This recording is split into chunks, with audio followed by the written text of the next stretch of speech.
What's going on, and welcome into Fantasy Focus. It is Monday, August 5th. I am Field Yates, sitting in the chair that is normally Daniel Dobbs. I found a couple of long hairs already. I got to be honest, it feels a little weird. I know, I'm not anywhere close to you. You can't even high five. I know, high five from a distance. This is like COVID protocols all over again. And Stephania Bell, good morning to you both. How are you? Good morning. Good weekend? Good. This is fun for me. We can high five. Boom. Yeah. Question for you guys. We're so close now. We are now less than 5 weeks away from the start of the NFL regular season. There are 4 more Sundays without football. Are you at the point where you're savoring these final few Sundays without football, or are you like, just get me to week 1 already? No, I absolutely do that. It's also like the days are getting shorter too, so I enjoy the sunlight. I have a nice tan right now. I'm trying to keep that you have a nice alive. Phone, yeah. Yeah, so I'm doing my best to savor these final weeks. Play with the kids, find activities to do on Sundays, because then it's over until the Super Bowl. Not me. I have no life, and I'm already knee deep into football. If it's not the Olympics, it's football. Okay. I'm ready for more preseason football. I actually thought the Hall of Fame game, I saw a lot of things that I like to see. This is a chance to discover new talent. And I know Mike isn't as committed as I am to, to the job. Yes. So I understand that he's not doing anything until the season starts. You are a football gal, and it's purest form. We have a lot going on today on the show. We're going to play a couple of different games. We've got a whiteboard. A lot of mini games. Mini games. By the we way, get prizes? Yes. I will figure out what the prize is on the fly, because I haven't actually procured the prizes as of yet. Wednesday's show is going to be our first mock draft. We're going to do a handful of those during the preseason. Fired up for the mock draft. Of course, you can do your own mock draft right now if you go to the ESPN Fantasy app or ESPN.com. Tons of new tools this year. Field, any new features in there? We do. We have the new draft board platform. This thing is pretty sweet. Check this out. Look at this. Take a look at this. If you're watching, this is kind of a sizzle reel right now. If you are listening, sorry for the poor podcasting form, but I promise you, it is much cooler than ever with this new draft board, a different way to visualize your draft, and also an instant draft grade. They are all handed out by Mike himself. I've yet to clip C-. Are you the reason why I'm getting the bad grades I don't know all the time? exactly what the formula is there, but I am pretty sure the projections kind of power that thing. So you can thank me for your A, and you could blame Field for your F. Okay, and by the way, a weekly draft recap. I heard that. I am choosing to ignore it. A reminder, one more time. FantasyFocusLive.com. We are coming to Boston in just 10 days. We cannot wait. Wow. Banners at the TD Garden, home of the world champion Boston Celtics. The house that, well, the Celtics are so rich in history. I was going to say Jason Tatum and Jaylen Brown built it, but Larry Bird and Bob Cousy. And that is basketball? Yes, it is basketball. I thought so. Okay, More got it. importantly, Boston, birthplace of Stephania Bell. Yes, Stephania and I both The most hail from important the fact great about city of Boston. Yeah. All right, so coming Jalen up on the Polk show plays today. there. Don't forget about Jalen Polk. Yep, that's right. I love him. Everyone knows I love him. Everybody And knows the you Patriots love wide receiver. Jalen Polk. I'm on record. Yeah. Here's what we have on the show today. We've got we're going to talk about our all-in players. We'll describe that when we get there. We had a game on the whiteboard, fantasy, regress, or repeat, amongst other features. But we're going to start with a little game of headlines from the future. Here's how it works. Our producer, Tyler Mowbray, sent us an email and said, give us a headline from the future. You can pick the date. You can pick the subject. We're going to dive into it. Here's a little preview of what's taking place. For those of you that are reading closely into this headlines from the future graphic, you can see up there, it does note that Jake Bobo had 3 touchdowns in week 1. Of course. Which is a totally reasonable headline to expect. But, Mike, we're going to give you first billing. What is your headline from the future, and when does it take place? All right, so this headline is coming Thursday, September 12th, 2024. So this is, we're like recapping week 1. It's during the week. We're looking back at the transactions from the waiver wire after week 1. And the headline is, Blake Corum was the most dropped player in ESPN fantasy leagues this week after the rookie was outsnapped 53-6. Are you kidding me? By Kyren Williams against Daniel's Detroit Lions in week number 1. So, yeah, look, I mean, tough break for those investing way too much capital. And Blake Corum, I don't know if anyone sitting to my left has done that quite a bit in our mock drafts that we've done. I wonder who you're talking about. Yeah, could it be screen left or actual left? Two differentiating. This left right here. High five. Fine. I'm not getting. I don't think I'm going to get many high fives today. I'm just going to say. Yeah. Look, I'm not the biggest Blake Corum fan. I was a little underwhelmed by the efficiency at the collegiate level. He was down lower in my running back rankings. I don't know where you ended up with him in your rankings, but 6 or 7. Yeah, 6. Yeah, he was about the same vicinity for me, but that was lower than a lot of people. Yeah. So, and I believe in Kyren Williams. The guy was just so good last year, and you could scale back his workload a little bit, and he's still going to be a fantasy force. I've been drafting him a ton. Now in the second round is where you can get him, and I just think that's what's going to happen week 1. You're just going to see Kyren just get a huge edge over the rookie. Maybe we even see a little Boston Scott in there, Ronnie Rivers mixed in there. I'm just leaning into Kyren Williams. I'm going to rain on your headline. So this is fake news or real life is the question I was going to follow up with. Well, but here's the reason that that's a tough answer is because I believe that the real life part could be that Kyren Williams outsnaps him that much in the beginning. We all know Sean McVay tends to love Kyren Williams, and we saw what happened last year when he just couldn't help himself and he was overusing him. But you know what happens when you do that?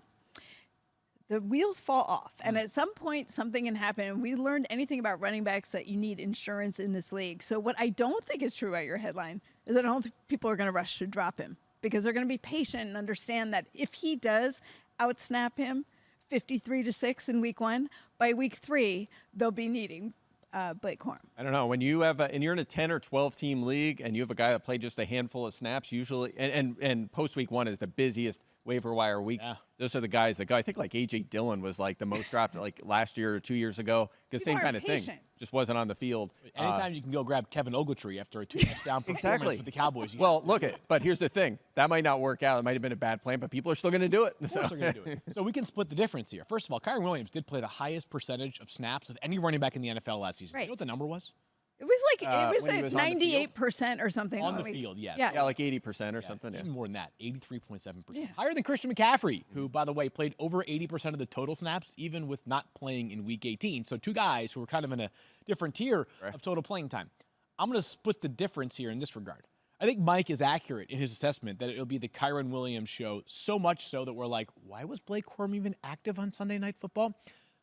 But we are encouraging people to not do what Mike is forecasting they will do, is to be a bit more prudent with your waiver wire adds and drops after week 1. That's where I think, like, Stephania's encouragement is here to tell you people out there, don't be a numbskull. Hold on to Blake Corum because even if he is outsnapped 53-6 in week 1, if something were to happen in Kyren Williams, and I hate that I'm even bringing this up, Mike, but if something were to happen, Blake Corum would catapult, maybe not all the way up to where Kyren Williams is in your rankings or your projections, but he would be a top 15 back, I would imagine, given the investment the Rams made in him. Yeah, volume is king. And again, their next up running backs are Ronnie Rivers and Boston Scott. You know, and they might not be done. I'd keep an eye on that. But look, they unretiring at the end of August. That's right. Bringing back Todd Gurley, so who knows? Yeah, look, I obviously I'm just having a little bit of fun with that. And I tend to agree. I like to use my bench for those kind of guys who, you know, the insurance players it could be. There's even some of those at wide receiver. I've talked about Romo Junze. He's one of my favorite targets in drafts because of what would happen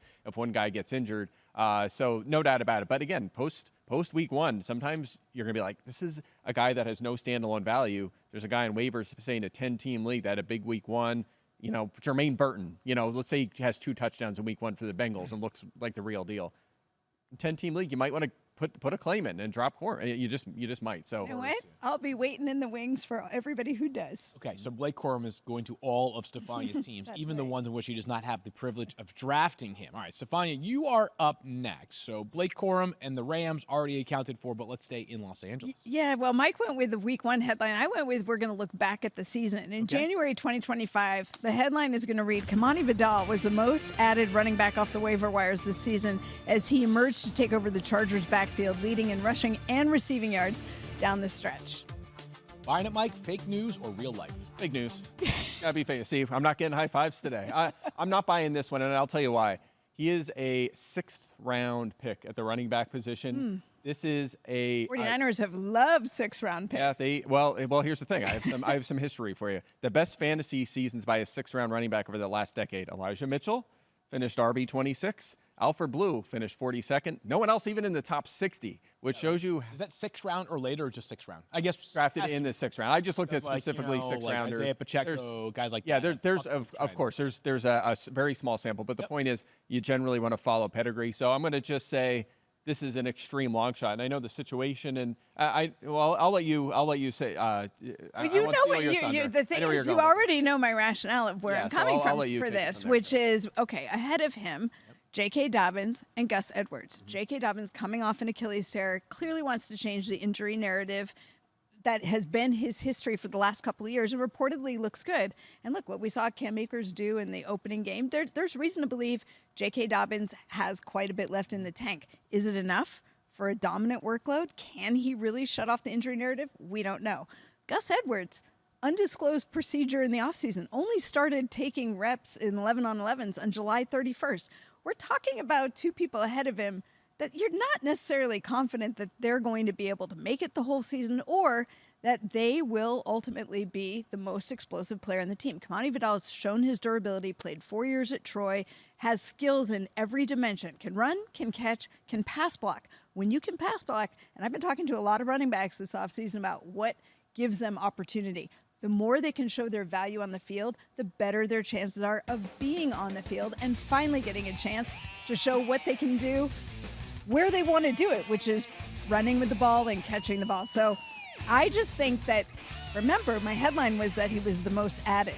I didn't say where he was going to end up, but I think he's going to have an opportunity to showcase his talent, and people are going to be like, who is this? And he wasn't drafted. Most 10-team leagues, he's not going to be drafted, but people are going to go find him and then add him. Interesting one there. So, by the way, Mike's projections vehemently disagree with you. He projects him for 37.4 fantasy points this entire season. Yeah, I mean, I wouldn't be surprised if they're not done at that position as well. If they bring someone in, I just can't. He has been getting drafted even in our 10-teamers, like late in draft, and I'm just, it's such a long shot situation. Also, like, his efficiency, not great at college. His combine, not too impressive. And the NFL agrees. He fell all the way to the 6th round. So that's just what I'm not chasing. I probably lean more towards the fake news because, and I'll put the draft analyst hat back on here. Like, I don't know, like the build, like a smaller back. He is exceptional in pass protection. His coach was raving about him being maybe the best pass protecting back in the draft. A lot of people agree with that assessment. Smaller guy, carried the load for Troy. I mean, amazingly, 5 touchdowns in the Sun Belt title game. I get it's the conference he season. Played in. Say again? The conference and the competition. Yeah, he definitely was excellent at the college level. I don't know if like the stature to me screams like feature back for an offense, but if there was a 1-2 punch of backs around the NFL that made me nervous from a durability concern, they are the poster children for that this year, just given the fact that both of them are coming off of injuries, meaning J.K. Dobbins and also Gus Edwards. And oh, by the way, their quarterback has a foot injury, may see a lot more of the run game, so there may just be more opportunity. They might just ground and pound their way into oblivion. You guys ready for this one? And you can decide which part of this. I mean, one of these is a fact. Part of this is a fact, and part of it is up for debate and interpretation. Okay. September 9th, Monday, September 9th, 2024, Kenneth Walker III emerges from Week 1 as the NFL's leading rusher after posting 164 yards on 22 carries against the Broncos in a Seahawks Week 1 victory. Jake Bobo remains the Seahawks' best wide receiver. All right, which part of the rationale do you want? Okay. The second one. Okay, well, facts. Like, what else do I need to tell you? But he's lighting up training camp. Jake Bobo is. Yes. I know. You're going to wave the flag for Jake Bobo forever in a day. I'm not going to sit here and tell you I told you so, but we told you so. At this point, why have they not traded DK Metcalf? Just to slide Bobo right in there with your notifications on, just in case. I mean, you never know. Why not? Use a wide receiver around the NFL right now. Let me make my case, and then you guys can take it from there. Obviously, the Bobo thing, tongue in cheek, but happy for all the success he is having here in training camp. Kenneth Walker III, this is two things. First of all, they draw the Broncos in Week 1, a team that was terrible against the run. Still picking on them. Yeah. This past season. Still picking on Denver's run defense from last year. We haven't done that since like Week 10 of last year. I was going to say, yeah. They did tighten the screws defensively in the second half of the season. Couple additions this year, not a run defense that I am totally scared of, but this is actually more of a gateway to talk about what seems to be a persistent theme of Seahawks training camp, which is that despite the investment in Zach Charbonnet last year in the second round, everybody is talking about Kenneth Walker III, which is not a total surprise if you've watched Kenneth Walker III. If anything, it felt like the reason why he hasn't been even more of a star in fantasy purposes up to this point is just because he has had to cede work to other players, not as involved in the passing game as I think his skill set would suggest. Perhaps under new leadership with a new head coach in Mike McDonald and a new offensive coordinator in Ryan Grubb, we see a more complete version of Kenneth Walker III, this was my excuse to talk about that. You buying it? Fake news or real life? Yeah, I mean, that yardage total, I'm gonna say fake news because he had one game with 100 yards last year at $105 against Arizona. So I'm not gonna go that far, but I do like what you're saying about Walker because I've been targeting him quite a bit, going in the 4th round of our recent staff drafts, and just love the talent coming in. He's still very young, and maybe I would say running backs in fantasy are in generations sort of, and I feel like we're coming to the end of one, but he's still only 23 and could be this generation's Nick Chubb, right? Where he's not going to get a ton in the passing game, but his rushing efficiency and volume is going to be so good that he's going to be a force in fantasy and continue to deliver RB1 numbers. So 23, is that middle-aged running back in your eyes? Yeah, kind of close to it. Yeah, I mean, It's 21 to 28 is basically the window, right? So 7 years, he's approaching midlife. So Raheem Mostert with a word. Yeah, I have this age thing. My personal, and this is, I would argue inarguable, but I believe that the mids, say mid, early, mid, late of a decade. I believe that the earlies of your decade is the ages 0 until 7. And then the 8s are, so if you're 25, you're still in your early 20s. If you're 28, you're in your mid-20s. And then when you're 29, you're in your late 20s. Okay, so you are, what are you right now? I'm 37, so I'm in my early 30s. Oh, of course. And I'm 39, so of course. You're in your I'm late We're not, young. that conversation's going to stop right here. Yeah. No, the point is this, is that's how it works. So he's still in his early 20s. Yeah, I agree. Did you guys not agree with that age thing? Yeah. I'm not That's good with it. numbers, so there's a lot of I just think we put too much of an emphasis on age. I know Mike and I disagree on this, but I think that the running back position in particular is changing. And I don't think you can automatically say that they're going to be on the downside, especially guys who come up in a role where they end up sharing the load. I think it's going to change. Okay, so and we have some interesting debates that might tie to some age-related players in just a little bit, but on the Kenneth Walker III front, Stephania, fake news or real life, that he's going to have a monster week 1, and the idea of him perhaps having his best season yet. Yeah, I think he's definitely in line for his best season yet, 100%. Sweet. Anything else on KW the third you want to say? Anybody? No. I mean, I do always upgrade players that have junior, the second, the third. That's always huge. Are you you're not a junior, though, are you? Oh, you are a junior, that's right. Mm-hmm. Your dad's the special teams coach for the Eagles? Yes, Michael Clay. That's right. Yes. Yeah, he's younger than me somehow. But yeah, he is, yeah. Okay. You guys are twins. And you just both get the same name from your parents. That's it. You got it. Okay. Correct. What All you right. said. Yeah. Buying it. I'm buying that right there. All right, we're going to get the handy-dandy whiteboards out here right All right, here we go. And we're going to play a few mini games, and we're going to start with a game of repeat or regress. If you haven't had the chance to go check out the preseason field pass, it is now available on ESPN.com. One of the blurbs that I wrote up was repeat or regress. I chose a bunch of players that had unique seasons last year, positively or negatively, and we decided, are they going to repeat or are they going to regress? Some of them are a little complicated. Some of them are fairly low-hanging fruit. That's okay to account for. Mike decided to add his own player in here, which would be Jordan Love. And if people are saying, what is there to repeat? I know that it was this breakout season for Jordan Love, and we all look back on it very favorably. He was second in the NFL in passing touchdowns, which might have been the number that Mike is referring to here. Mike, is that correct or no? Yeah, so just the concept of repeating as a strong fantasy quarterback and being able to put up huge passing numbers and pretty good rushing numbers as well. Yep. If he does that, he's going to outperform his ADP right now because you can get him in our drafts. He's going in the 10th round of our 10-team mocks, which seems too low. But when you look at the players ahead of him, you're like, all right, it kind of makes sense because there's so much quality at that position. If you wait a quarterback and take Jordan Love, I think you're going to come away happy. Remember, he had the 32 passing touchdowns last year, also had 50 carries, 247 yards, and 4 rushing touchdowns, and finished strong. He did so little in the first half to the point where there were reports that he might get benched, and then he just crushes it the rest of the way. He did not do so little in the first half. 6 of his first 29 completions were for touchdowns last year. Yeah, okay, but his So overall he was breaking fantasy- metrics. And I mean, we yeah. had this conversation, and Packers fans will be the first to cop to the idea that I was still looking for more from Jordan Love. I was skeptical that could, not that part could sustain, but that it was totally legitimate, right? Like, was this the signs of a player who is about to break out and soon become the highest paid player in the league? Or was it like, all right, things are just like going really well for Jordan Love right now? I kind of erred towards that side at the beginning of last season. Obviously, there's zero debate now going forward, but 30-plus passing touchdowns later, the repeat or the regress question. Yeah, but his my point is his fantasy production was not good the first half of the season. He had what was it? It was 9 top 12 fantasy weeks last season. Seven came in his last 8 games. So I mean, that's where he did most of his fantasy damage. But you're right, he came out with that kind of unsustainable passing touchdown rate. But he put it all together as the year went on. So all right, so the question is my repeat answer is or regress. Mike, you know where I'm going with yeah, this. you're an easy one. What do you got? We got the repeat. Oh, that's so cute that too. heart because it's love. Get it? I did get that. I did not. Stefania's going to make her pick while I'll reveal mine. But there were no instructions given, like we are supposed to write for each one. I thought we were just revealing like our own. Got it. Okay. Got it. Repeat or there's only two players. So repeat or regress.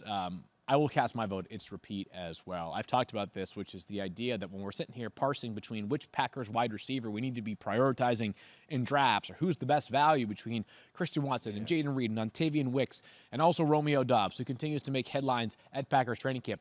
Maybe the real answer is perhaps Jordan Love is in line for a potential MVP season, so I am absolutely in on him as a repeat candidate.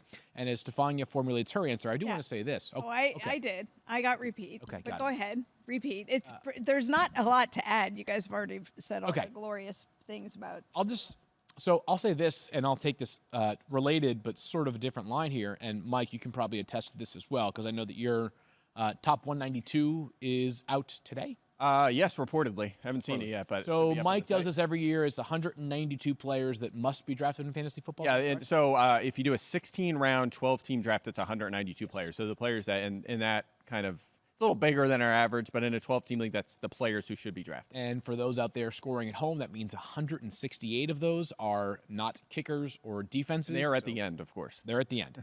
My top 160 is out as well, or should be any moment now. It does have 141 to 160 being kickers and defenses. But as you're thinking about ranking top 100 players, Mike was talking about how like Jordan Love is this great value going in the 10th round. On the one hand, you're like, it screams value. On the other hand, it kind of makes sense based off of where other great quarterbacks are going as well. That's the science of doing those top 100 rankings. Is part of me was like, I love all of Dak Prescott, Joe Burrow, Jordan Love, Kyler Murray, Brock Purdy as values in that second tier of quarterbacks. Because if you look at ADP right now, daily reminder, ADP is subject to change. It will be a little bit more accurate as we get closer to the peak of draft season. You've got kind of the 5 quarterbacks going earlier, 6 actually.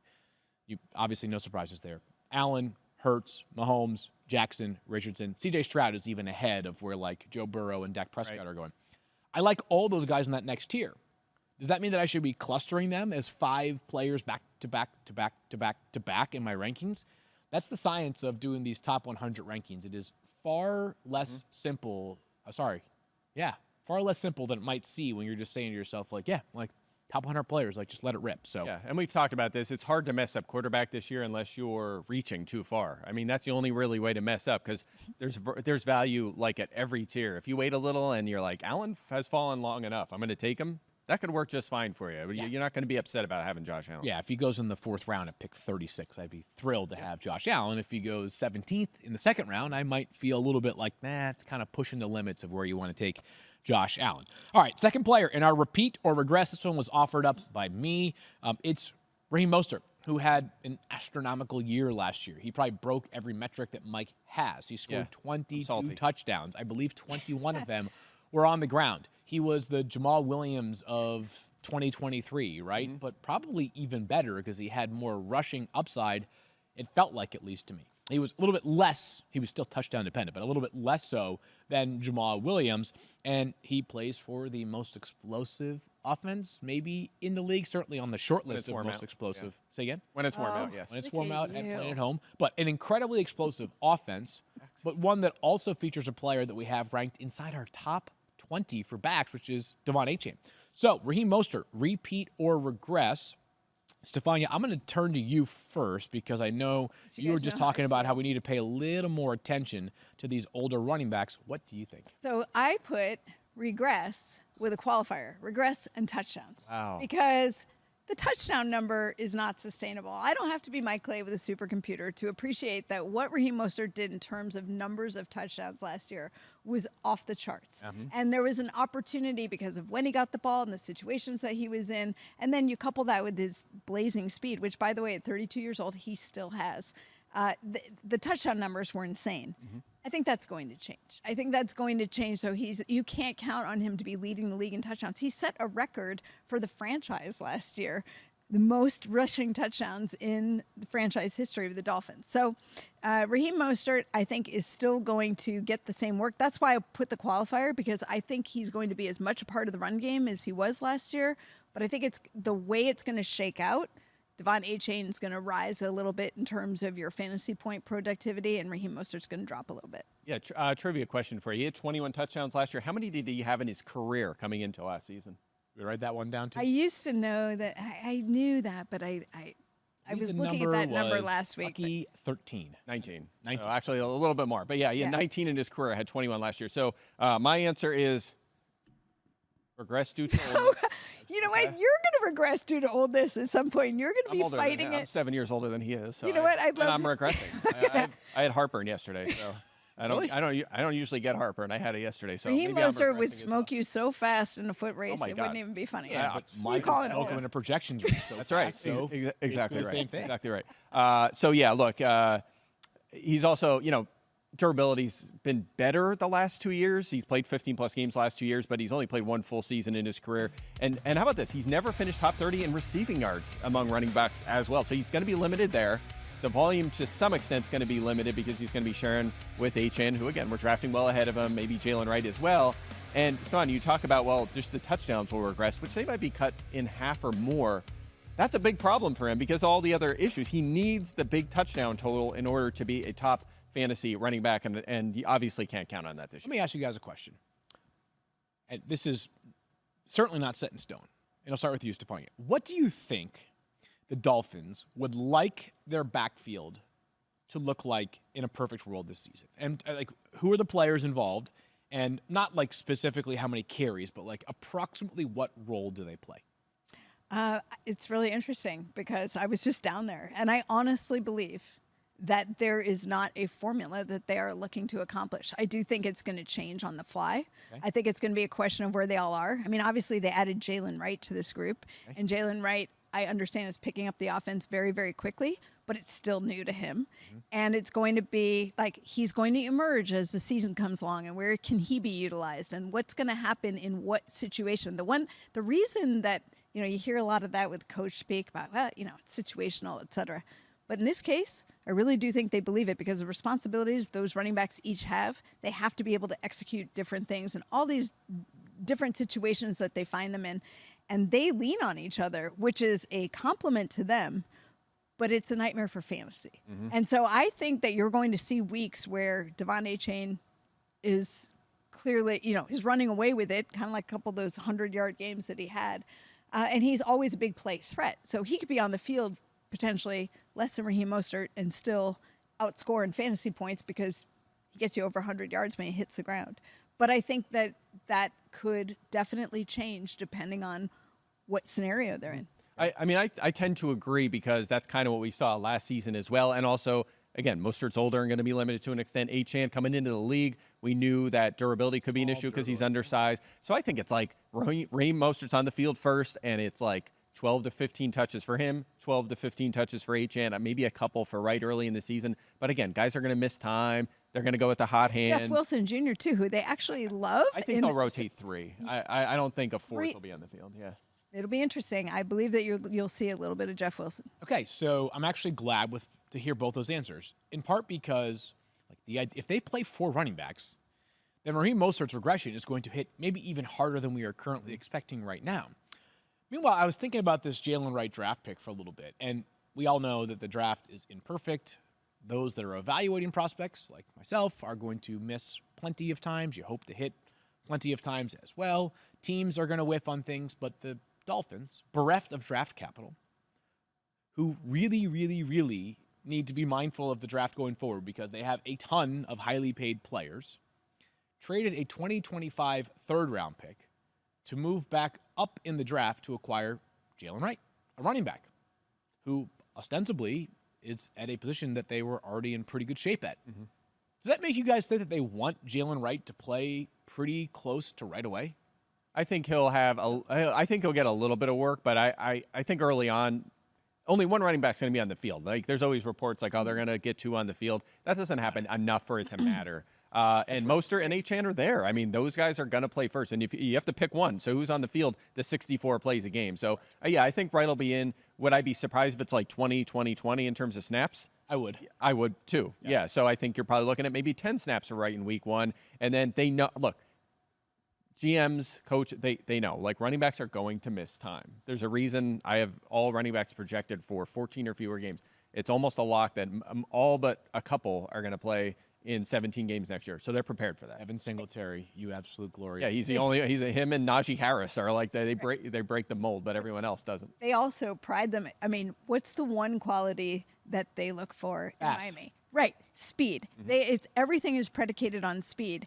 But speed comes with, there's a risk. I mean, there's an injury risk inherent to being built for speed. And so I think that's why it's so important that they all understand the offense the way they do, because they expect that they will have to adjust the workload. And it doesn't mean, I think the other thing we need to talk about is guys don't have to be injured, like not available to play. Sometimes it's just, we're going to decrease the workload for running back A and bump up the workload for B and C and just kind of shift the balance based on how they're feeling, how they're performing. I probably took too long to get to this point, but the reason why I wanted to kind of vet this conversation out a little bit about the Dolphins running backs is that a lot of these things that we're talking about sound like fantasy nightmares, right? Like, hey, we might see a little bit of this guy this week, might see a little bit more of that guy next week. It's kind of dependent upon injuries. Competition's a big part of this Dolphins backfield as well, which, I had regression, no surprise for Raheem Mostert here. He was the most obvious regression candidate in all fantasy football this season. Still a very good player. They rewarded him a bit this offseason with that restructured contract. It's going to be very difficult for Raheem Mostert to look again this year like he did last year. All right, next game we're playing is called Sophomore Slump or Fantasy Jump, and it kind of brings us to some news that we had from Adam Schefter this morning. We are going to answer with each of these players, slump or jump. We'll begin in Los Angeles, Stephania, where we did have some news from Adam Schefter about Puka Nacua this morning, who left practice yesterday. What more do we know about the nature and the specificity of the injury? Yeah, Jordan Rodriguez had actually posted that when Puka Nacua left practice, he returned in his uniform on the sidelines not dressed in uniform, but you know what I mean. He was still in his workout gear on the sidelines, but he had a bag of ice on his right knee. So we knew it was his knee, but Sean McVay said at the time he really didn't know what happened. Now it sounds like Adam's reporting they're calling him week to week, which again, in this time of the season, during the season we'd be like, ooh, week to week. That's a more significant injury versus day to day. This is it's training camp, and we're not going to take any chances. So I think that's where you come away on that one is, as they described it, not serious. But whenever it's one of your top receivers, it's serious enough to warrant you scaling back on the practice. If he doesn't return in the next 2 weeks, I believe his ADP will drop accordingly. There are too many players that are ranked right around Puka Nacua, A.J. Brown, Garrett Wilson, maybe even Devontae Adams, Marvin Harrison Jr., that will see their ADP rise a little bit as people avoid the risk. But at least we know that it's not considered serious here. Is a sophomore slump or a fantasy jump coming, Mike Clay? So I'm going to go with jump here. See, he's jumping. See, yes.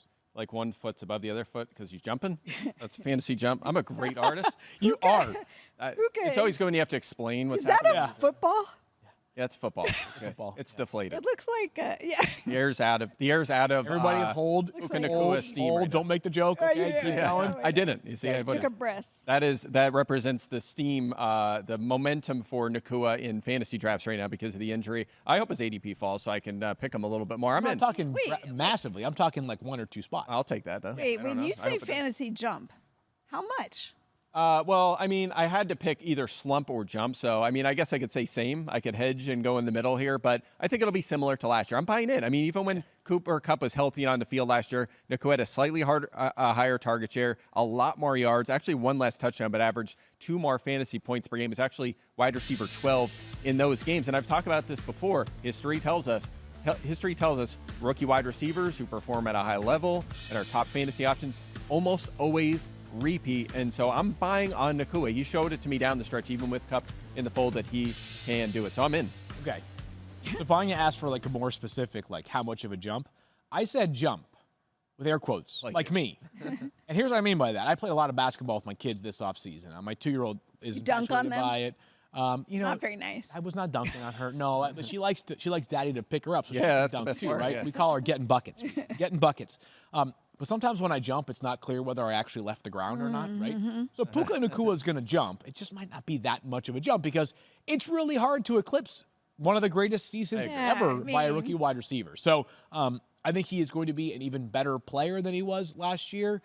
Is it possible that he still has this, and this is something that great players have dealt with, right? Like Patrick Mahomes has been an MVP in seasons that were much worse statistically than that 50 touchdown season he had in his first year as a starter. It did not make him any worse as a player. It's just hard to consistently reach high statistical levels. I think Puka Nacua, my wide receiver 6, by the way, so I'm very bullish on him, is going to have a mini jump. It just may not result in 100 extra fantasy points. It might be that he's within 15 fantasy points of his season total last year, which, by the way, is a totally reasonable jump.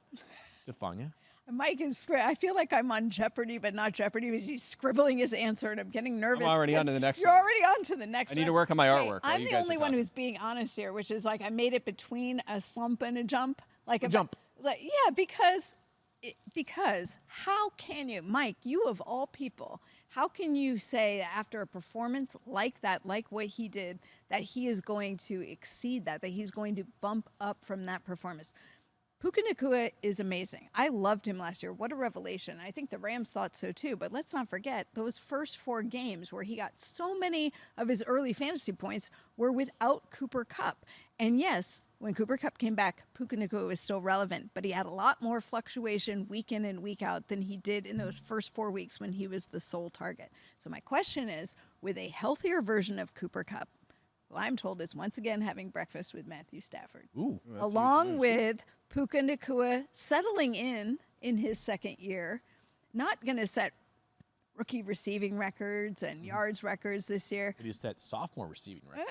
Yeah.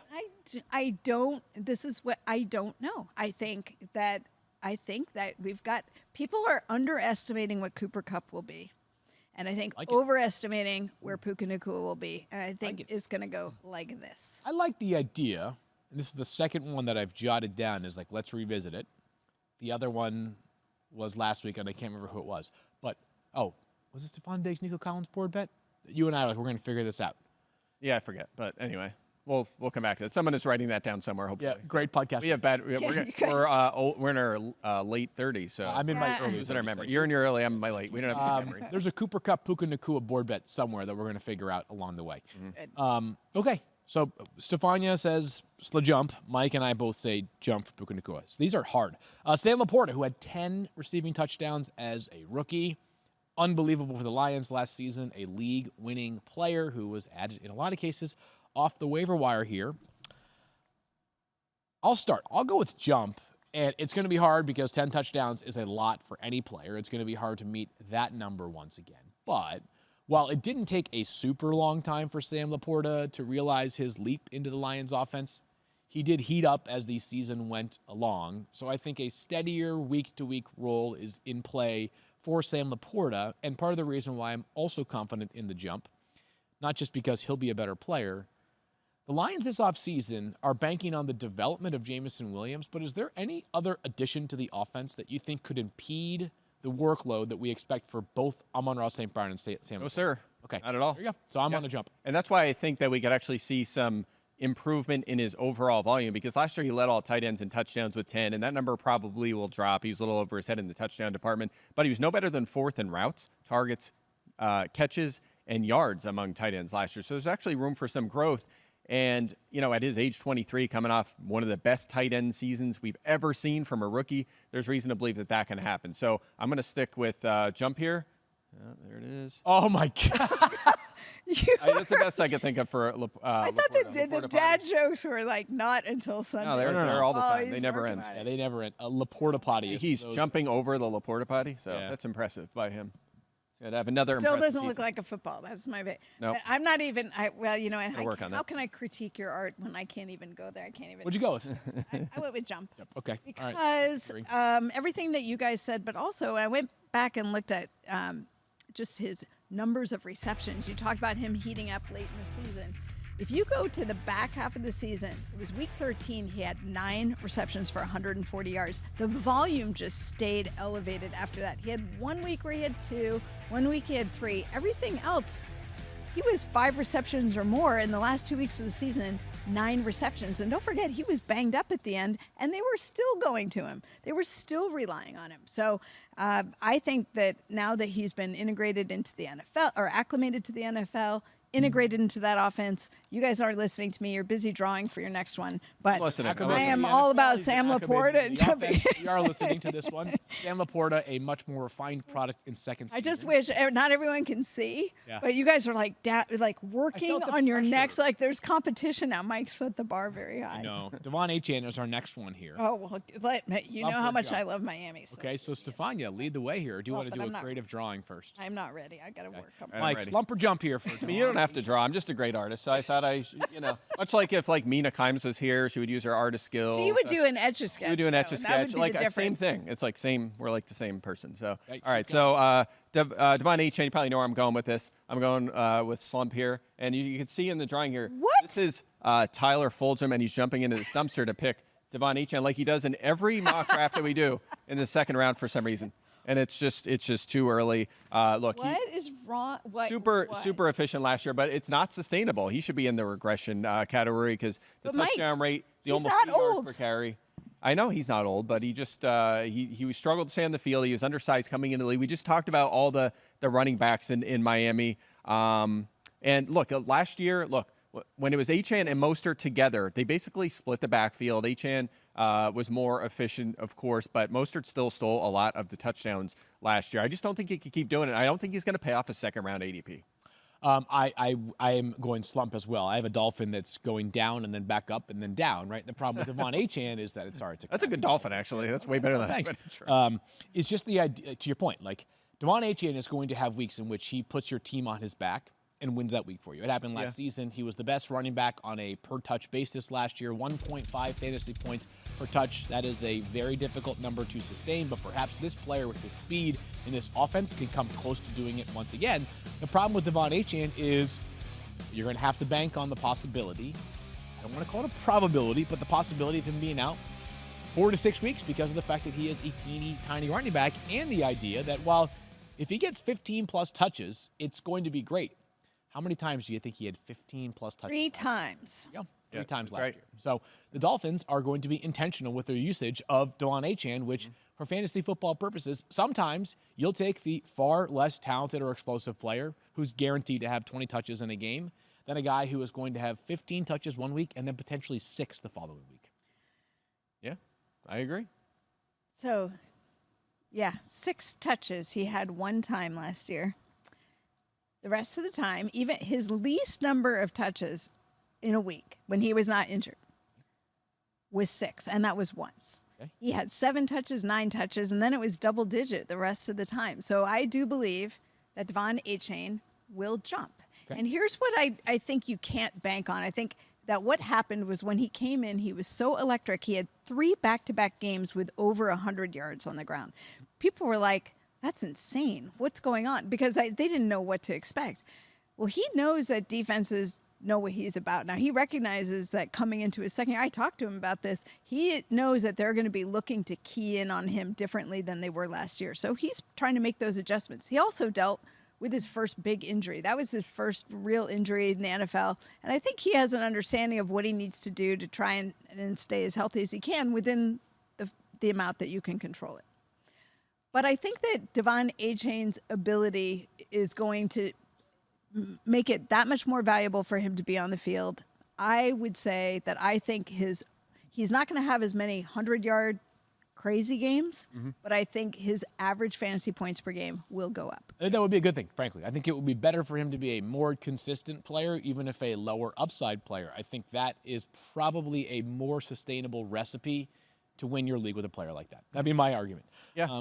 You know, think about guys in the past that have been sort of those yo-yo players. They can be great. Like the best version of Deshaun Jackson was incredible, but you'd also have to deal with the occasional 2-catch for 41 yards as opposed to 6 catches for 151 yards. The question is, Achane at his size, does he ever get there? You know, does he ever become that guy, or is he always going to be a 12 to 15 touch guy? So we'll find out. All right, let's keep moving here to undervalued or overvalued. Perhaps we can be a little pacier here because I think we're going to have some similar answers. We'll start with Dak Prescott, whose current ADP is 73.5. That's in the 8th round in 10-team leagues. That's 8th amongst quarterbacks right now. I am going to go with undervalued. I kind of suggested it. Do you know, like, approximately what Dak Prescott, if you go back over the past 5 seasons, he's played 16 or 17 games in 3 of those past 5 seasons. Do you know what, like, the raw averages of those 3 seasons are? I obviously took out the 12 and the 5 game because there's not full seasons. Like where he's finished in fantasy Well, points? just like his stats for those years. Really good. Yeah, it's like 4,300 passing yards, 33 and a half touchdowns, 200 and some rushing yards, and 2 rushing touchdowns this season. You can debate, and listen, it's 10:45 in ESPN. There's a possibility that they're talking about him. He's talked about all the time on a lot of the shows here at ESPN. You can't debate the numbers for Dak during the regular season for fantasy purposes. The guy is an absolute machine. Yeah, he is so. Here, let me show you my thing here. Undervalued, okay? Because he's throwing a touchdown to. That's a lamb. His head's a CeeDee, and he's a lamb. I didn't understand the head part. So he's undervalued for sure. Okay, so last year led the NFL in completions, passing touchdowns, and expected touchdowns, despite dealing with the most drops in the NFL. He actually had the most drops, again, 32 last year. Efficiency on top of volume was great too. Second best completion percentage, 8th in yards per attempt, over 240 rushing yards and a couple touchdowns. And check this out, his career floor, kind of to your point, 14th is his worst finish in fantasy points per game. He's been top 8 for the last 5 seasons, so he's been really good. He's just so reliable. You don't realize it. It feels like everyone's kind of up and down on him, but his floor has been so high in fantasy, and he was great last year. One of my favorite targets. Why do you think it is that he is where he is? I mean, it's just not a sexy pick. That's what in the fantasy drafts. Because that is the feeling. Like, I don't feel like people appreciate the talent. 4 games last year with over 300 passing yards and 3 passing touchdowns or more. Yeah, he was great. All right, let's keep things moving here, and we'll go to Joe Mixon next. He, of course, is now with the Houston Texans. I have lost my dry erase marker. It's probably submerged somewhere in one of these cushions. So one of you, if you don't mind, could answer your opinion on Joe Mixon first. Mike is still feverishly drawing over there. This is a simple one here. I'm going, like, this is the line. Okay, there's the line there, and that's Joe Mixon, like, maybe slightly overvalued. I was going to say, he's valued. You can just do the whiteboard for all of us. Right, I think, he's valued, like, meh. right? Yeah, it's fine. Yeah, it's Whatever. fine. It's fine where he is. Current ADP, by the way, is 36.7, so that's late 4th in a 10-team league. That's the 13th running back off the board. Yeah, so I mean, his efficiency is a little bit of a concern, especially now that he's age 28. Always but has been. Exactly right. He hasn't had an above-average yards per carry since 2018, which is incredible. Also, Houston does have offensive line concerns. That's a potential problem this year, but the Bengals have had that for years as well. So 4th in touches last year. He should see a similar role in a really good Houston Texans offense, or one I expect to be really good. He's been money the last few years. And by the way, the Texans, you don't really think about this because their running backs weren't that good in fantasy last year. They were 12th in running back carries. Yeah. And that was with the situation they were dealing with last year with Pierce struggling, and then Devin Singletary came on strong as the year went on. So I think his value's about right. Last one here, Stephania, you agree, obviously. Yeah. We all kind of in agreement there. Last one is Cooper Kupp, who is currently going. I gave you my answer earlier. 0.9 right now. So at the top of the 5th round, 23rd wide receiver on the board, off the board. Stephania, over or undervalued? Under. Well, and I already just told you the reason I believe that. I believe that people are looking at last year and they're like, okay, buy Cooper Kupp. And if you watch what he did when he came back last year, he was solid. And I think he's just not he's not as exciting anymore. People are onto Puka Nacua. But Cooper Kupp remains a reliable favorite target of Matthew Stafford. And he comes in. It's a whole different ballgame this year for him. And I think that people are ignoring his potential. So what was your answer? Okay, so this was Valued. Joe Mixon was slightly overvalued. I'll flip it upside down. Maybe a hair undervalued right now, especially with Nacua being a little beat up. But keep this in mind, Cooper Kupp has 2 career top 20 finishes in fantasy points, believe it or not. 2. They were both his full seasons. Yeah. Okay, so durability is an issue. He's 31 years old. Nacua is going to be a factor when he's healthy. Now, Matthew Stafford did play well last year. Kupp's going to have a big role. We know all those things. And I just think where he's going is about right for what he I've is got right him now. valued as well. Here's what I'll Yeah. say, is that part of me was thinking at first, like, maybe a touch overvalued, because I thought once he returned from the injury, if that is the version of Cooper Kupp that we are going to see going forward, that's just not the same player. It just simply is not. But that's kind of already baked into the ADP now, right? Like, he's not going 12th or 13th amongst wide receivers. So because he's going 23rd amongst wide receivers, I think he's properly valued. I certainly think it's possible that Cooper Kupp reverts closer to form. Maybe not all the way back to the point where you're seeing a 33% target share and maybe the most talented route runner in the NFL. Say again? He can't with Nacua there. It's just not going to happen. He's not going to get back there with Puka Nacua yes, there. exactly. Not going to see 33%. But he's amongst the interesting, like, Austin Eckler is a fascinating case study as well this year. Like, was last year more about a player that has faded because of age, or, sorry, not to invoke age, or because of the injury? So those are amongst the guys that I have my eyes closely glued to early on in the season. I think that Cooper Kupp coming back last year, I mean, he was trying to come back from something that was chronic coming into the season. And I think that he's going to look different this year. Love to hear that. Sometimes it's hard to come back from that type of an injury and really get back to, you're just trying to get serviceable to be on the field. All right. We're going to wrap the show up with something I've been looking forward to. It is called our All-In Players. If you're watching right now, we're at the poker table.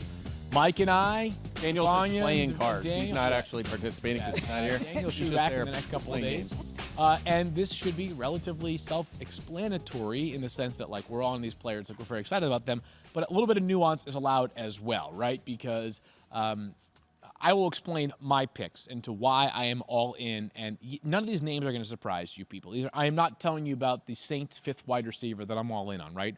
We're telling you about superstars, but doing your best. Bub means he can run. Doing our best to sort of educate why we are all in on these players and how we define that, because these are all such well-known names. So, Mike, you'll begin. You will give us a pair of players who actually were at one point, actually, I guess they weren't teammates. Maybe the trade took place prior to the draft last year. But they were both Falcons. You're right, yeah. Ridley was like at the trade deadline, and then he sat out the whole season, right? Yes. So anyway, my first one is Bijan Robinson here. Yeah, so he is going in the he's going 7th overall. I looked at ADP across the industry. He's going 4th in our staff mocks. So it's not like I can guarantee getting him every draft if I'm picking at the end of the round. But where he's going, it's certainly possible to get him quite often. I'm just saying, look, I know he's considered to have kind of a disappointing season based on expectations last year, but was still 6th among running backs in yardage and 5th in snaps. Only had 2 carries inside the 5, though. You just didn't get him the ball near the goal line, which kind of limited his upside. We talked on and on about the Arthur Smith offense. It's going to change this year. He was also 2nd in targets among running backs last year. New offense, Zach Robinson. You have new leadership at the top. Kirk Cousins at quarterback. He is set up to reach the potential that Atlanta expected when they drafted him last year. So I'm all in on Robinson. If I can get him in the first round, I am going to do it. So, and there are people that can make the case for him over Breece Hall, by the way, like in that second running easy back case spot. to make. I have them projected just a handful of points apart. You and I were actually texting about this last night. Like, Breece maybe feels a little safer, like his floor is higher. He's just going to be that reliable, like top 5 fantasy running back. Bijan has that CMC ceiling because of what he can do in the passing game and the rushing game. So that's one. The other guy for me, a little further down in drafts, but a guy I've targeted a lot, even before the DeAndre Hopkins news, which is Calvin Ridley. I've drafted him a ton this year. That's a good one. Really? He always stands out like a sore thumb, and I just cannot stop drafting him. It's going to be harder now because Hopkins being injured is going to move Ridley up some draft boards, but he was terrific last season, on the field a lot. I know his fantasy output was a little inconsistent, but he had 25 end zone targets last year, 5 more than any other player. I've talked about that a lot. You should see a lot more of that in Tennessee. And he's finished 27th or better in fantasy points per game in all 5 seasons. Wow. He's going in the 6th round of our 10-team draft. So I think he could outperform that. Liked him all offseason. I'm all in on Calvin really this year. They're going to pass the ball a ton with Will Levis. They're going to throw it a ton in this offense. Yeah, Brian Callahan, their new head coach. Of course, Play so caller pass-heavy, was. yeah. He comes from Cincinnati, where I don't think he was calling plays for the entirety of his time there, maybe at all. I think Zach Taylor still calls him, right? Yeah, I think so for a little bit, yeah. But the bottom line is they were a very pass-heavy offensive, passing inclined offense while he was there. All right, Stephania, your picks for your all-in players are who? Yeah, this is not going to surprise anyone, not one person, but Christian McCaffrey is my number one player that I'm all in on. And you know what? All of you are all in on him too, because everybody has him projected as the number one consensus fantasy football player for us. And it's hard to argue with it. Everybody knows about the talent. We know that Christian McCaffrey's on the field all the time. He doesn't want to take himself off the field, even when the Niners have been in good position to win games. And guess what? Anybody still thinking about the injury thing? Mike, if you're concerned about his age, I dare you to find someone who's in better shape at that age and has not missed any games in the last 2 years. And the one he didn't play in was just their decision to not have him play. He could have played that week. So week 18 of last year when they were already the number one seed in the. So I give you an A+ for the player. I give you an F for boldness on this one. Okay, Mr. Calling Me Out, who went to Bijan Robinson. I literally had a conversation with our producer last night to say, I mean, is it so obvious? Are we supposed to take the obvious, or are we supposed to reach? Because you didn't right. We all exactly reach to go to Bijan. And by the way, Bijan would have been one of my other choices. Yeah, well, then I get a C for boldness and a B for the player. So everybody wins here. Anyway, Christian McCaffrey, I think for people who might be nervous about what do I do with a running back who's had this much wear and tear on him, playing over this amount of time, who sees the field that much, I think the risk is worth the reward, and that's absolutely been proven year in and year out. I agree. That's why I still have him RB1, despite the fact that, he's coming off 300-plus touch seasons, and he's age 28, and you worry when is it going to kind of fall apart. So, but I'm with you. He's just too good to pass on with that first pick. I am, and I should not likely admit this out loud, 50-plus mock drafts into this preseason. He has gone first in all but one of them. All but one. One person bucked the trend. CeeDee Lamb? Who was it? Yeah. CeeDee Lamb. All right, my two all-in picks. And Stephania, I didn't say my second one. Do you want to do it or not? Yeah, well, I'm going to turn it over to you because we did not know who each other, it's poker. We did not, it was blind, and I picked Anthony Richardson. And you picked Anthony Richardson. So basically, Mike is the only one who's wrong here, not including Anthony Richardson in the group. Yeah. I will tell you that for me, I'm sure people wondering about the injury, but coming off of that, the way he is throwing the ball, and I just spent time with him a few weeks ago, he looks phenomenal. Not at all worried about that. Also, no plan to curb his running. And if you looked at the amount of fantasy points he produced in rushing in the limited time that he saw last year, that is going to be a big asset for anyone who drafts him. I've heard people, one of the strongest retorts to Anthony Richardson is like, what kind of passer is he? Like, that was one of the concerns coming out of Florida was, this is a very inexperienced player. I went back and looked at Jalen Hurts' second season with the Eagles, which was the first year as a starter in which he was still far from a refined passer. I believe he had 16 touchdown passes that season. 16. That would be what? Below average? Yeah, I have Richardson projected for like 19 and still to be a top 5 fantasy quarterback. Yeah, I was just painting the picture that, like, in that season in which Hurts was just a modest passer at best, he still averaged 21 fantasy points per game, right? So we continue to talk about how elite rushing upside equals fantasy greatness. The reason why I made my pick, one of my two picks, Anthony Richardson, is because if you go to ESPN.com's rankings, and I'm sure if you've been listening to the show, I'm all in on Richardson. If you remove my rank, the rest of the ESPN rankers have an average of 6.0 for Richardson as their quarterback rank. I have him as 3.0. I don't know why 3.0. I have him as my third-ranked quarterback. So 3 spots, which when you're in the top 6, that's a big gap. You could easily make cases for Patrick Mahomes and Lamar Jackson, and I've heard those cases. I have made my own decision with Anthony Richardson. And then my other all-in pick, I don't know if the graphic already flashed or not, is Marvin Harrison Jr. Surely, if you have been listening to the podcast, you have also heard me talk about Marv. It is a potentially transcendent talent going into one of the best situations for a rookie wide receiver. The minute he stepped onto that field, he became, I believe, the team's most talented player on either side of the ball. That's how special of a player I think Marvin Harrison Jr. is to an offense where he could easily see 9 targets per game. You do the math over the course of the season, that's about 150. That'll put him right in the top 10 range. And just to put my money where my mouth is once again, I have him ranked 9th amongst wide receivers. You remove that ranking, you take the average of everybody else at ESPN, the average rank is 13.3. So I am, sticking ahead of guys like Devontae Adams and Michael Pittman Jr. and Chris Olave. Not saying those guys aren't great as well, but I'm all in on Anthony Richardson and Marvin Harrison Jr. I mean, I can't believe you didn't go with the Patriots receiver, but, Jalen Polk was the third option that I chose. Yeah, he was my next best We option. felt like, we were getting a lot of feedback from users saying, like, love Jalen Polk, like, maybe a little bit too much talk already. Yeah, maybe a little bit. Too much. Well, they're talking about it, right? So we can't help. Of course. All right, so those are all in players. We'll talk about these guys so much more over the course of the next couple of weeks here in preseason. We are back tomorrow talking about something I believe is going to be Mike's rankings.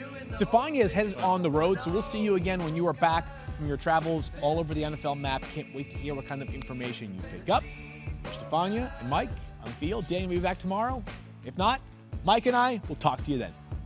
Happy Monday. All right. I'm going to do more drawings. Is that all right? Age is just a number, Mike.